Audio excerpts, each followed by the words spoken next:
सलाम नमस्ते सत श्री अकाल, मैं हूं रजा और आप देख रहे हैं रजा ग्राफिक। कम वक्त में बहुत बड़ी खबर बताऊंगा और आप ये जान लीजिए जो चीज थंबनेल पे लिखी हुई है दो चार लाइनें, सिर्फ इसमें वही खबर नहीं है।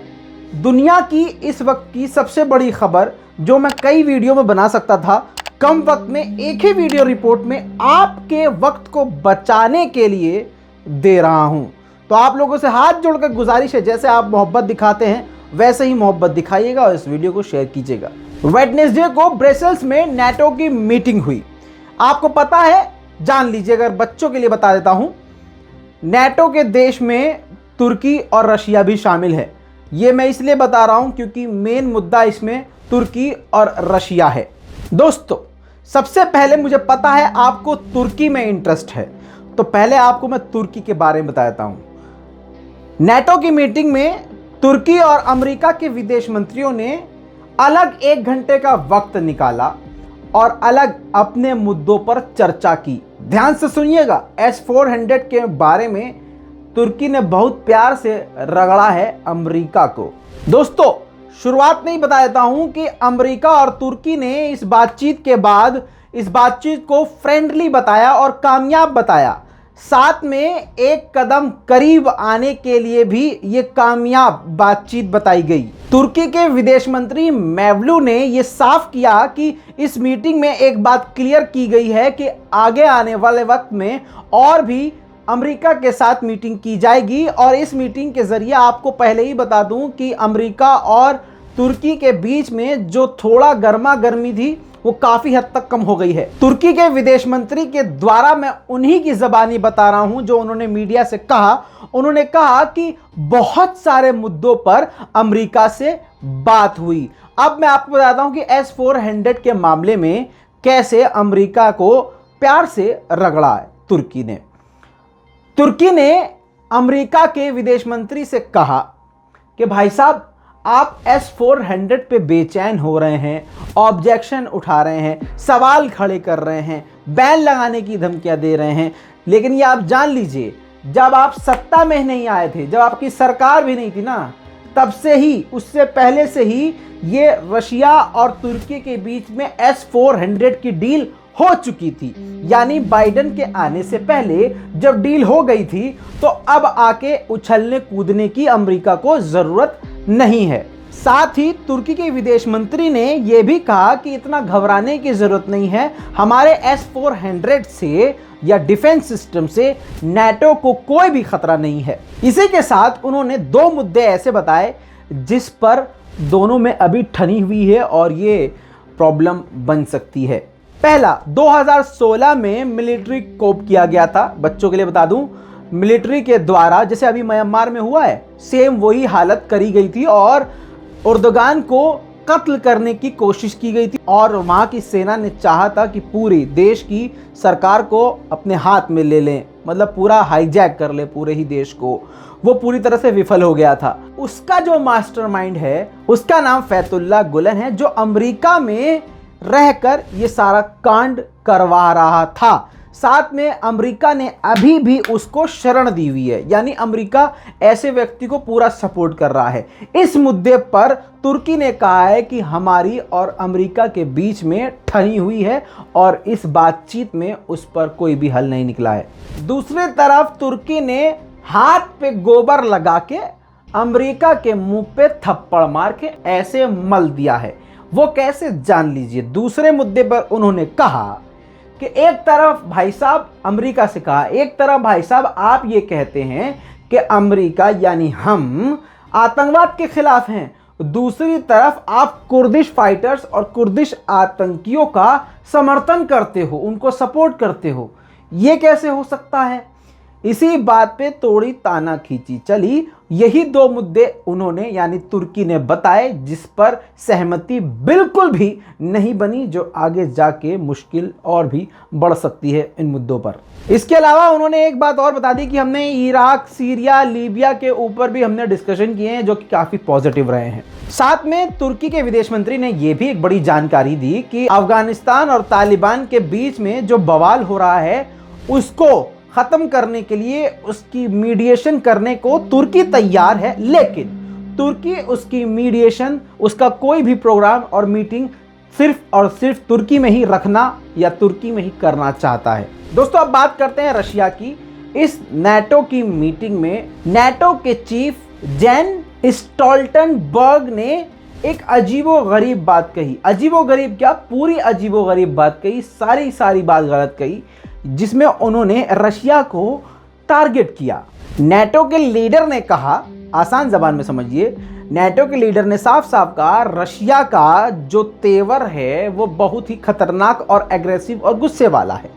सीधे मुंह बात करने को तैयार नहीं होते और हमेशा लड़ने, मतलब कहने का मतलब ये था कि हमेशा लड़ने झड़ने को तैयार रहता है रशिया। कई सालों से नाटो रशिया से बात करने की कोशिश कर रहा है, लेकिन रशिया अपने ही धुन में है और अपने ही अकड़ में है। आगे उन्होंने कहा कि रूस की तरफ से जो न्यूक्लियर की धमकियां दी जाती हैं उसका नाटो निपटारा करने की तैयारी करने लगा है। साथ ही उन्होंने कहा कि रशिया के जो न्यूक्लियर वेपन्स हैं वो पूरी दुनिया के लिए धीरे धीरे खतरा बनते जा रहे हैं। साथ में उन्होंने कहा कि रशिया को अपने न्यूक्लियर हथियारों को और न्यूक्लियर प्लांट को घटाना चाहिए।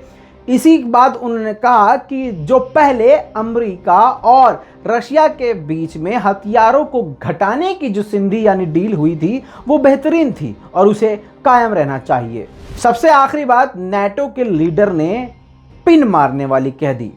उन्होंने कहा कि रशिया एलेक्सी नावल्नी को कैद में रखे हुए है और जो कि बेहद गलत है, जिसको तुरंत के तुरंत आज़ाद करना ज़रूरी है। दोस्तों ये सारी बातें बड़ी चुभने वाली थी रूस के लिए और किसी ने सोचा नहीं था कि रूस उसी टाइम हैंड टू हैंड थप्पड़ का जवाब घूंसे से देगा।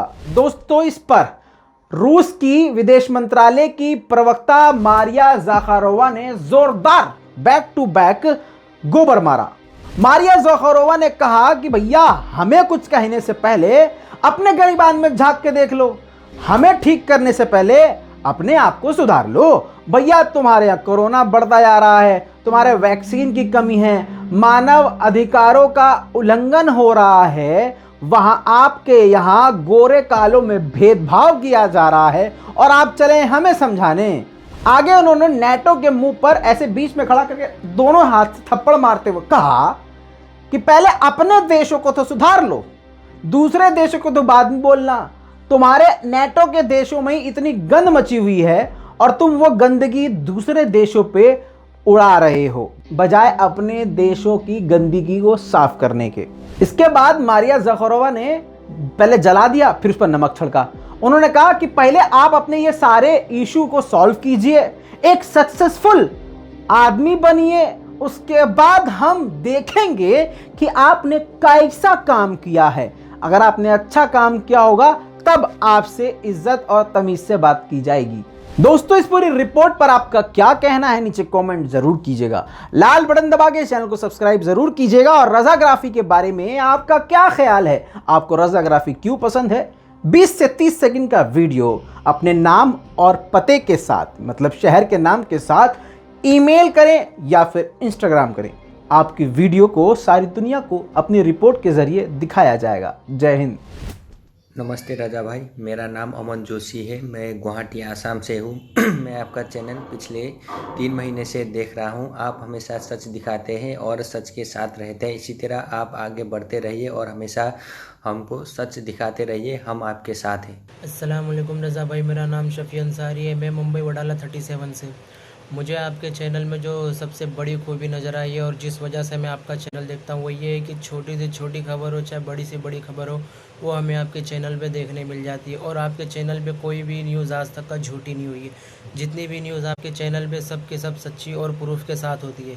और जितने भी लोग हिंदू मुसलमान के खिलाफ अपना मुँह उठाते आप उन्हें मुँह तोड़ जवाब देते हैं। और हिंदुस्तान के मौजूदा हालात जो बिगड़ने का कारण है अंधभक्त और भारतीय जुमला पार्टी, उनको आप जुमला तोड़ जवाब देते हैं। हम यही दुआ करते हैं कि आपके चैनल के लाइक और सब्सक्राइब बढ़े और आपका चैनल बहुत बड़ा हो जाए और आपकी जो आवाज़ है वो बहुत दूर दूर तक का जाए। अस्सलाम वालेकुम वरहमतुल्लाहि वबरकातुहू। रज़ा भाई कैसे हो? ठीक ठाक, फर्स्ट क्लास। मेरा नाम हफीज़ुल्लाह है, मैं जर्मनी से हूँ और मैं आपका चैनल लगातार देखता हूँ और आप बहुत अच्छी बातें करते हो, उसमें इंसानियत की बात करते हो, जोड़ने की बात करते हो, बहुत अच्छा लगता है। और आप ऐसे कंटिन्यू करें अपना चैनल। और जो गोदिया मीडिया है जो झूठ बोलते हैं तो उसके बारे में मत सोचो, और अल्लाह आपको उम्र दे दे और अल्लाह आपको और भी इज़्ज़त दे दे। मेरी तरफ से आपको फैमिली को सलाम, और मुझे बहुत खुशी होती है आपका चैनल देखकर, जिसमें वो सच्चाई होती है वो दिल को छू लेती है। सो मेरी तरफ से आपके पूरी टीम को अस्सलाम, और अपना ख्याल रखना। अल्लाह हाफिज़। अस्सलामु अलैकुम रज़ा भाई, क्या हाल है आपके? ठीक ठाक है, खैर खैरियत है यार। तकरीबन जब से आपने चैनल स्टार्ट किया तब से मैं आपका फ़ैन हूँ, तब से देख रहा हूँ। और इंडिया के लिए यार आपकी वजह से ना मेरे दिल में मोहब्बत हुई है यार, यकीन मान। सच्चाई खबर तो सुनने को मिलती है यार, रियलिटी यार। I am proud of you bro. अस्सलाम वालेकुम रज़ा भाई। झूठ और नफ़रत के इस दौर में कोई अमन व अमान या सच्चाई फैलाता है या सच बताता है, सिर्फ और सिर्फ आप हो रज़ा भाई। आप जिस तरह शायर एक समाज का आईना होता है, मेरी नज़र में आप भी एक समाज के लिए आईना हो। दुआ करता हूँ कि अल्लाह आपकी हिफाजत फरमाए और अल्लाह ताला आपको सेहत अता फरमाए। Assalamu alaikum, Raza brother, how are you? This is me Saddam, basically from Pakistan, but watching your videos from Dubai. Your videos are all of authentic and true. I really appreciate it and keep it up. आपका बहुत शुक्रिया videos बनाने का, true information देने का और quick. सो दस्तासु दजलदकुम इस्ताइनकुम और शुक्रिया अदाकुम। अस्सलामु अलैकुम। हेलो रजा भाई, अस्सलाम वालेकुम। कैसे हो आप? खैरियत से है? आपकी पूरी टीम, अल्लाह से दुआ करते हैं। आप बहुत कम वक्त में बहुत बड़ी जानकारी देते हो। मैं सऊदी अरब में रहता हूँ, आपकी सारी वीडियो देखता हूँ। लगभग मैं 4-5 महीने से आपकी पूरी वीडियो मैंने देखी है, जो आपने बनाई है। इंशाल्लाह आप बहुत तरक्की करोगे। अल्लाह आपको हमेशा कामयाब रखे। अस्सलाम वालेकुम रज़ा सर, क्या हाल चाल आपका? मैं आपके लिए रोज़ दुआ करता हूँ। आपका न्यूज़ बहुत अच्छा लगता है, मैं रोज़ देखता हूँ। मैं रोहिंग्या मुसलमान हूँ, मैं अभी रहता मलेशिया में हूँ। बहुत रोज़ देखता हूँ आपका। अस्सलाम वालेकुम रज़ा भाई। रज़ा भाई, अल्लाह ताला आपको कामयाबी दे और आपको हिम्मत दे कि इससे अच्छी और मुस्तनद ख़बरें बनाए और लोगों के साथ शेयर करें। और दूसरी बात, मैं हूँ पाकिस्तान से और मलेशिया में काम करता हूँ, लेकिन हर वीडियो आपकी देखता हूँ, मिसिंग कभी भी मैंने नहीं किया।